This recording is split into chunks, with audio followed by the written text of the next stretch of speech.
Most of the day, if you walked outside, you would have seen some clouds and possibly some rain, especially off to our north, over north of Highway 20 between Waterloo and Dubuque is where that rain currently sits right now. But after those clouds come the sunshine. Looking out over our Cedar Rapids Skycam, we can see that sun start to slowly peek on out in our area, and that is once again raised temperatures from the lower 80s and upper 70s that we saw today to those middle 80s we were talking about earlier. Eventually, we got the heat index up there too. That's all fueled by the extra moisture that we've been seeing, not only from the showers and storms, but also from the southerly winds pulling that moisture up from the south. Temperatures all around the state now starting to get into those middle 80s and lower 80s as well.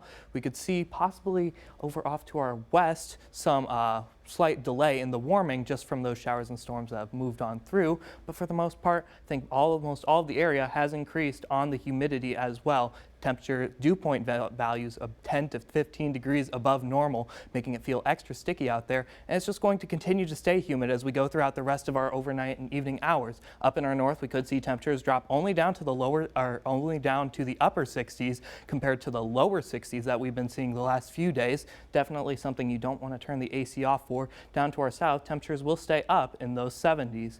Looking at Predictor, kind of timing out what this moisture could do in terms of storm systems, we could see right now we're staying pretty clear. Down to our south, could see an isolated storm. This is looking less and less likely though as we move throughout the rest of our night. We'll stay clear up until tomorrow. This is when earlier, if you were watching our noon broadcast, you would see we were talking about a line of storm systems forming around this time. However, that looks to mostly stay off towards central Iowa if they even form at all. It looks like Thursday afternoon, that'll be the best chance, especially up in our north, where we could possibly see some showers and storms. These look to be mostly, for the most part, sub-severe, but possibly some damaging winds could be a threat with these. That'll all move off by the time we get into Friday. Eventually we'll start warming up after those storms move out. Temperatures, especially Friday, we're going to start getting up into those lower 90s, heat index values up into the 100s. That will mean you need to just keep an eye on yourself and make sure you're hydrated and limit your time outside as well. Going throughout our 7-day, we can see for the most part,